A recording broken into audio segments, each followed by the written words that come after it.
she's being flashed on nakita screen. niya, daddy niya is used to being on cam, but the daughter's not. But I remember that those years that UST dominated men's basketball, and at the forefront was Coach Arik Del Rosario. And he could play a whole crowd to a frenzy with his actuations in front of his huddle. He knew how to play the crowd.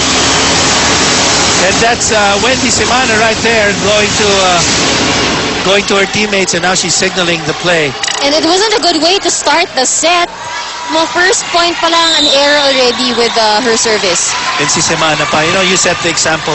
They're probably the go-to girl for the team, but then you make a mistake, and that's not the way to start a second set. That serve was in from Tan. Manalo with a quick set away from Semana, and you can see the confidence level of Semana. She starts to give not only yung open sets or differentials, she's starting to give her teammates those very hard to give yung mga sibat na mga play na mababa ang set. At saka mabilis. And Tan will go to the open set. Too close, but in fairness to what Bernal can take to the table, he just pushed it over the net to score a point for UST. Look at this. Makikita natin, masyadong dikit. And then naandun na yung blockers. Alanganin naman at medyo nahuli si Manalo. In fact, nahuli na medyo hindi aligned. Actually, everybody was off in terms of timing, no?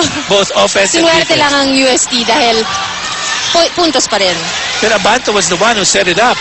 And then now, Bernal is well dug. The ball's coming our way. Let's see. No. Clearly, from our vantage point, it was outside that red and white marker. So, yung antenna rito sa loob sa ibabaw ng net ng volleyball women's game is not for broadcast. It's actually a demarcation line. It sits right on top of the sideline of the volleyball court.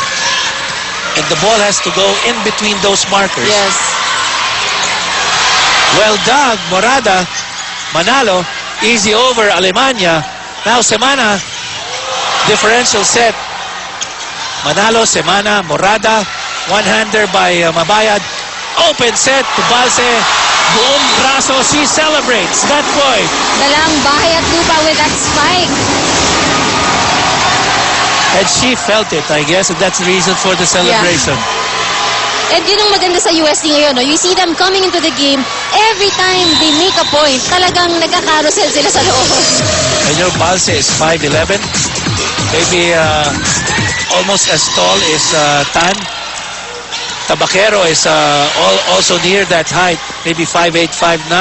It's really a tall lineup for UST at the front line. Yes, that's true. And UST is actually the only team here in the UAAP na merong setter na ganyan katangkad. Usually kasi tayo, we maximize the height and ginagawa nating spiker yan. But in their case, setter pa rin si Denise Tan even if ang tangkad niya, diba? Ang ganda ng height na gawing spiker. And on the other side of the spectrum, there's Guevara of UE. That's really compared to Suzanne Roses is a lot smaller. And that will be long.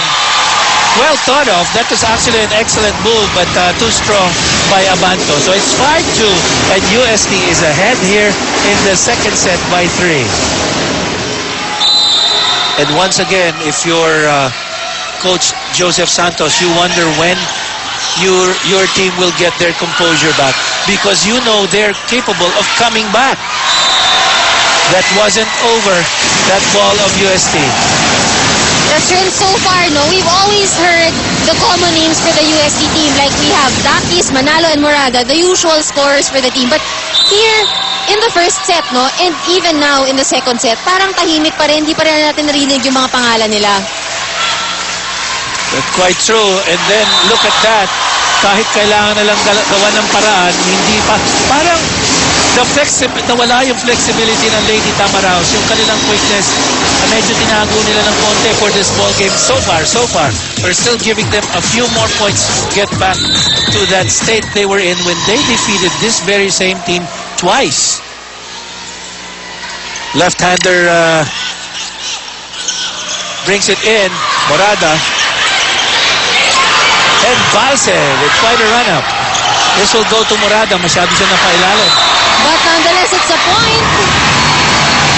And know, at this point of the ball game, they will take that anytime. Any point will do. Doesn't matter how they get it, as long as it adds to their numbers. So now it's just a 2-point difference, but UST is still ahead. Unfortunate break for Tabaqueros. We thought it was wide, but it was in right behind her down the line. Good serve by Morada of FEU. Just a 1-point difference between UST and FEU, with FEU serving. Morada for the serve. Exacto above the tape. No one almost got that. Semana faked a hit. And look at this. Daki's calling for a check, but when the officials have made their decision, it was called out.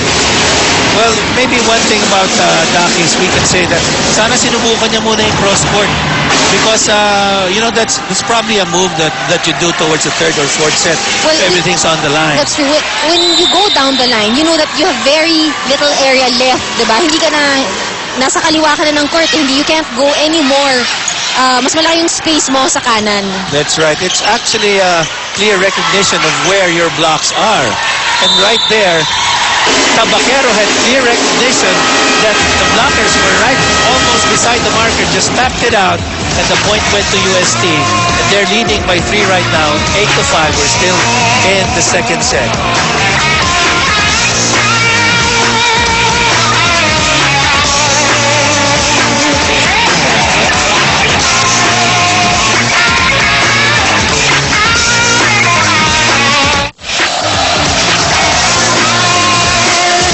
Players of the Lady Tamaraos, we always see in the stat sheet. Of course, our best scorers, we have Manalo, Dakis, Morada. The best attackers of the FEU squad, Dakis, Manalo, and Morada once again. And their best blockers, nandiyan naman si Dakis, we have Semana and Morada. But